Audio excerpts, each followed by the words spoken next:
Yep, go ahead. All right, here we are at the Forge, and we are hanging out in the dungeon, which we didn't even think it was still here. They got the sick nooses over there? No, I didn't see those over there. You know what, though? We haven't been down here in so long. This is the old downstairs. They have another part where him and I interviewed Janet Gardner when she was here.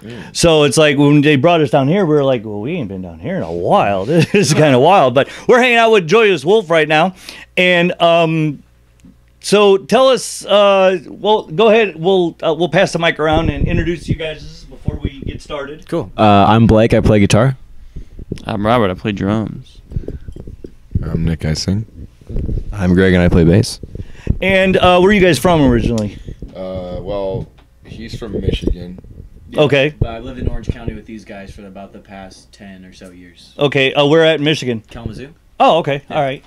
Yeah. Now you guys all live. I'm from Northern California, but we all like live in. We're all in SoCal. Yeah, now. SoCal. Yeah. Oh, okay. Right. From the OC. Yeah. Yeah. Yeah. No.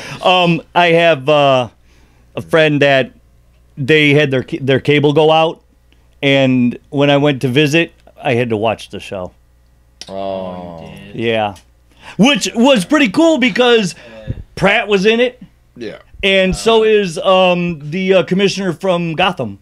Yes, the guy who plays that, yes, which he is, it's funny because he goes from playing a teenager to a cop. Yeah. In 4 years. Yeah. He's like the commish, the guy who's played the commish. Yeah. But so you guys, how did you get with these guys? How did you?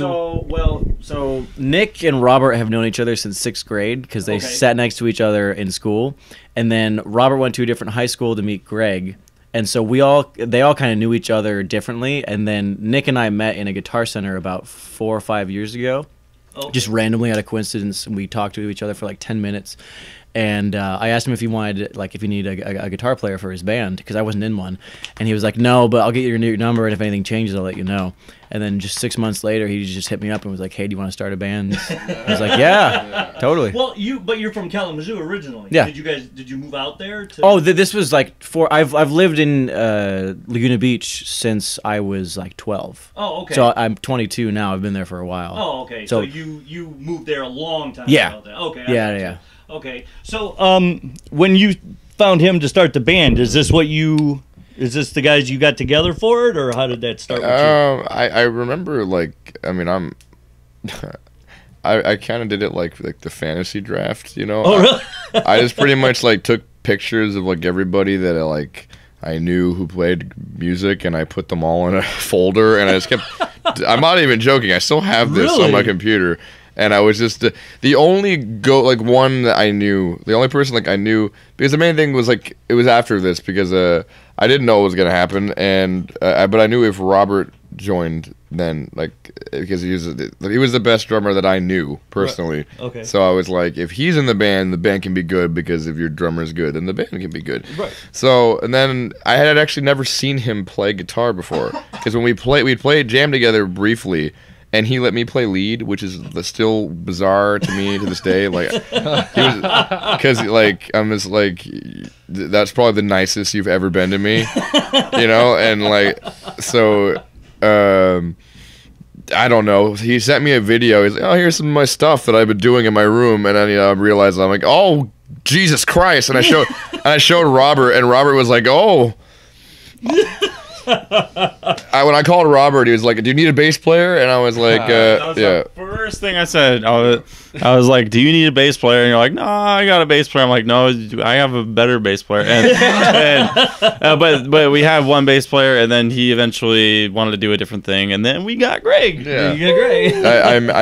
I met Greg in between that time before the guy left. They were jamming at his house, and I went over there, and he was playing his old shitty Squire bass, you know. Okay. We were sitting in Robert's pool house, and I just knew that he had a guy that he jammed with, and I didn't really know anything about Greg. So I met Greg for the first time that day, and Greg's sitting on a chair in there, and Greg really digs into his bass when he plays. Okay. So he wasn't plugged into anything, and I was sitting there on my phone, and he was running through some Chili Peppers song, but to get to the part that he was confused about or something. He like wanted Robert's opinion to be like, this is how it's supposed to sound. So he just sped through it like like 3 times the speed. Like, did you know? And I just remember sitting there, kind of being like, you know, like looking up from my phone and being like, this is the guy you were talking about. Like, okay. And then when it came time for that, when our old bass player left, it was this kind of like, it was like a bummer because he was our friend, you know, and it was sad, you know. And but then, like, you know, like 25 minutes later, we're like, oh, wait, this is our lives. It's our lives, so we know who to call then, don't we? Yeah. And we called him at Ralph's when he was working at Ralph's grocery store. Oh, really? Yeah. So you're kind of like the what's his name? Kurt.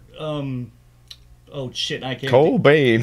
No. Not that guy. No. Cobain. No. Kurt.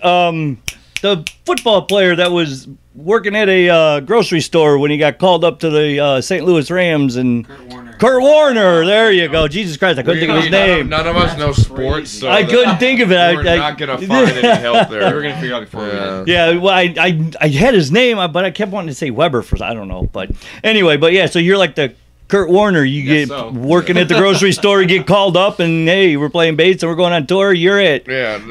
Well, I mean, we were far off from tour land. Still very. It was more like, hey man, you want to come join our garage band? You know, pretty much. Yeah, The thing about that was that he came in as pretty much on the ground floor as you could have been, because we were just recording a few songs at the time, and he had like 2 weeks to learn them. We were just practicing, just like starting to be a band, like a real band, you know. And so he's been there since the start, really. Okay. Yeah. He was actually there for the very first show that we ever played. Yeah, since I already knew Robert, I went to their first show just as a friend. Oh, so you were at the first show, so you actually knew the music. You just, when they threw you into it, you just had to learn your parts then. Like he just you just did kind of my went thing, for I it, guess.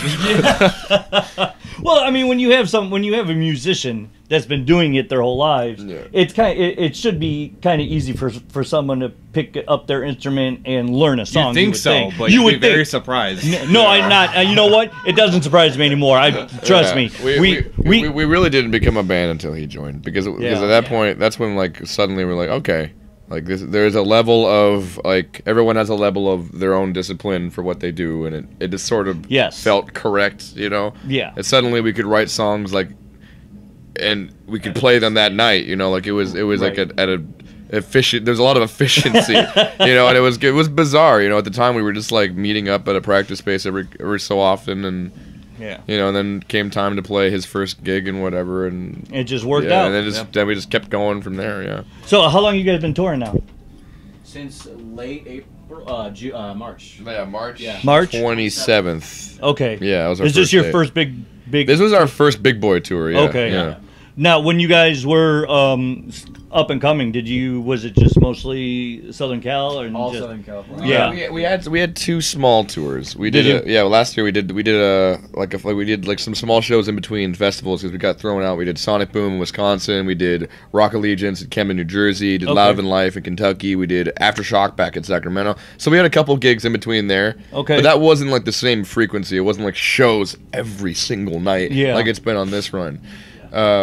And then we did like a West Coast tour with Adelita's Way. Oh, okay. And then that's all we did for that part of the year. And then we did Shiprocked in January.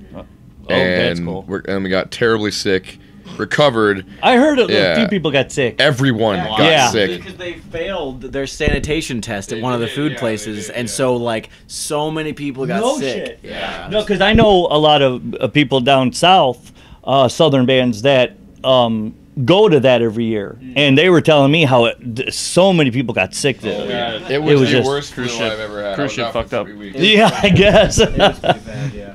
So, you guys, how'd you guys get up on this tour? Who did they call you and say, hey? We have an agent. And they have the same agent. So it was just like he's putting together a tour for them, and so they just agreed to have us pretty much. So it was like cool. Yeah, cool. Just bring them on, and yeah. So okay, I know you talked about it before, and I know you're probably going to talk about it all the time, and it's probably going to get beat like a dead horse. So it's been dead for a while. Yeah. It's like blood and pulp on the ground now. Yeah. It's not even a horse anymore. So it's already been eaten up. Yeah. So what was we won't like delve into the whole thing, but It's fine. I really don't because care. It's you funny. climbed the scaffolding. Yeah. What the hell is that? You guys. Yeah. For those who don't know, they got kicked out of the Vegas show, Las Rages Las Festival. Rages, Yeah. because he climbed scaffolding, Yeah. and they kind of just booted him. So Yeah. what? The I mean, hell? the thing is like, I wish they would have just been like, oh, Joyous Wolf, we should Google these guys before we book them, because I do it all the time. Yeah. So I figured, I honestly, at the time, like, everyone's asking, "Well, did you know it was gonna happen?" I'm like, I've done it before. I'm Yeah. probably gonna do it again. You know, Yeah. at some point. You know, like, it's not like it's just like this forbidden act of. I went, like, I've done crazier stuff. I've gone to the center divider and hung upside down. Yeah. You know, but this one, I just went up and just like I had a wireless mic for the first time, so I was like, "What's up?" Oh, you know, shit, you go making over, everyone man. yelling and stuff.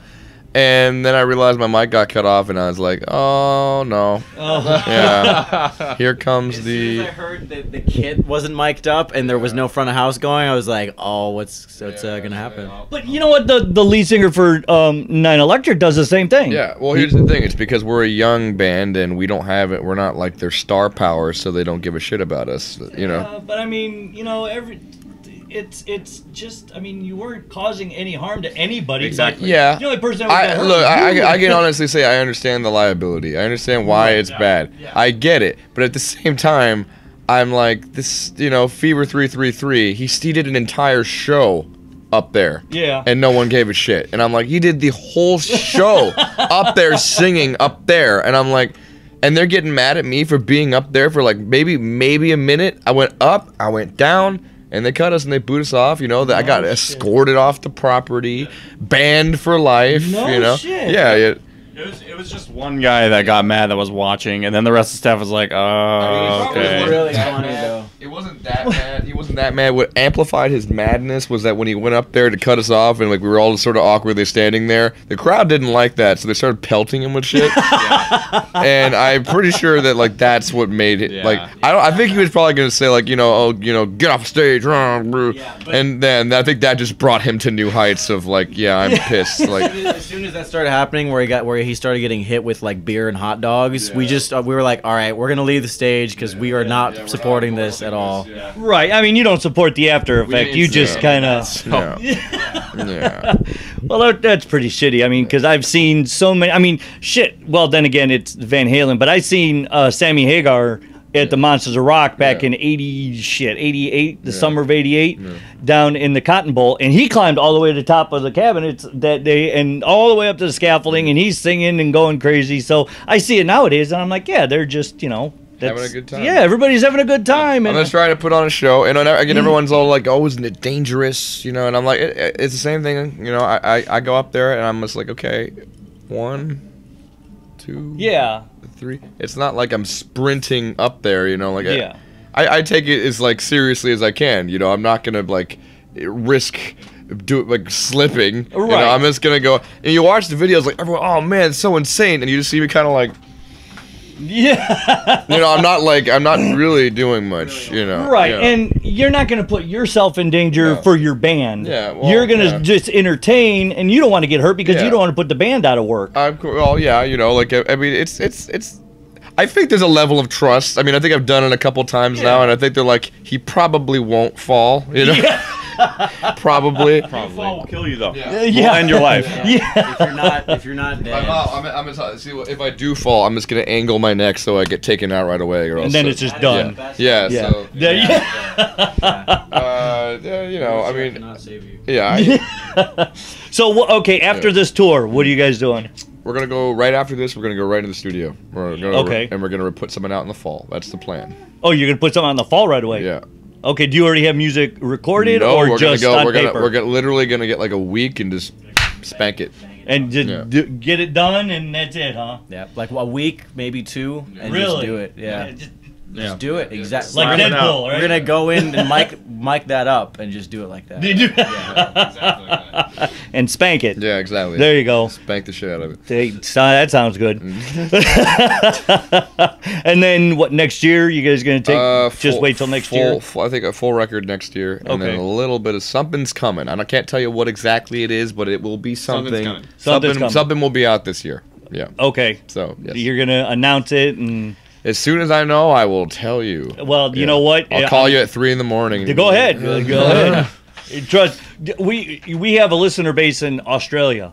No. So I get messages because they're 14 and a half, 15-hour difference. Yeah. So I do get messages at middle of the night. So it's nothing new. You can call me. I'll just flip on the broadcaster and say, all right, let's record. Yeah. What do you got? I'm up. I'm up. I got coffee. Let's do this. Before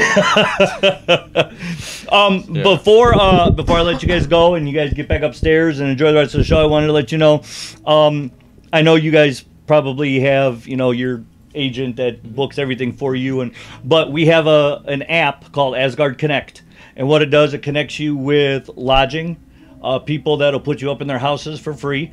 And basically I just tell you, maybe throw them some tickets or some merch or something. We Just, could do that, yeah. And then there's also booking personnel on there, venues, people that'll book you around the country. It's still growing. We've had it for about a year and a half, and we're still trying to get people to say, hey, look, this is for real, because a lot of people, they still mistrust, which is understandable. Yeah. But it is real. I'm on there. I'm also on there as admin. There's a blacklist. There's feedback, but it's just a free download for all the bands, for venues, booking, and lodging. So, and if you guys come through Northwest Indiana, I'm on there. So if you're going like from here to South Bend, I'm on there. So but just don't tell me give me a couple days. So okay. Hey. Yeah. Hey, you said Tonight, you said, hey. Speaking of which, I mean, but yeah, it's on there. Just download it, and you guys can use it, and just call people up and say, hey, we're coming through. So, but all right. So where can people get your albums, your merch, your everything? We have one single out on Spotify. Go play it 2 trillion times. Google Joyous Wolf. Find all of our stuff at Joyous Wolf Music on Twitter and Instagram. I'm gonna plug something else right now though. Go on our Instagram at Joyous Wolf Music. We have a link in our bio to our friends of Limbo. They got into a terrible car accident. They have medical bills to pay off. Go to their GoFundMe, links in our bio. It's on our Facebook. It's on everything. They have an amazing record out. It's called Nicotine. Go listen to it. It's incredible. Buy it. It will blow you away. Have you heard it yet? Not the whole thing. You got to play the whole thing top to bottom. You're just gonna be like, this. Why isn't this band? I've never heard a rock band recently that's that good. Really? It's like scary. It's really inspiring too. Okay. Yeah. All right. Best friends in the world. If you can throw them something. Oh yeah, absolutely. We've been talking about them as soon as Dan sent me the message saying they were in an accident and they're not going to be there. I posted it on Facebook right away. I appreciate it. So, thank you so much. And we'll definitely get their GoFundMe page out there.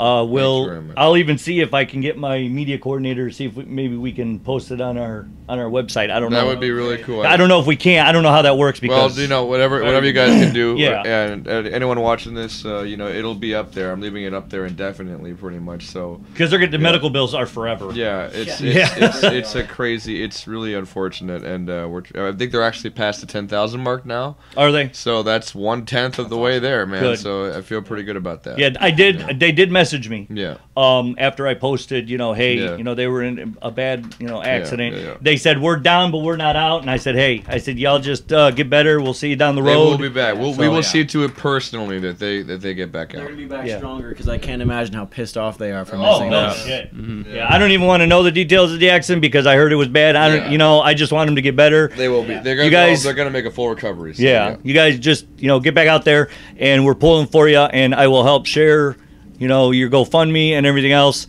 with these guys and everybody else, because we're the industry is a family, I mean, it really is. And that's basically why I started Asgard. It was first to help Chicago, and then we just kind of, after 8 years, it just kind of grew to helping as many people as we can.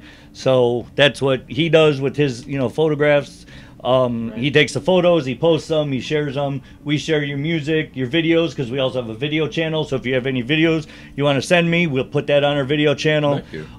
Whatever we could do, that's what we're here for. That's what it's all about, man. We appreciate it. Yep, no problem. So, all right, let's go up there and enjoy the rest of the show, and we'll see you guys later on Asgard Radio.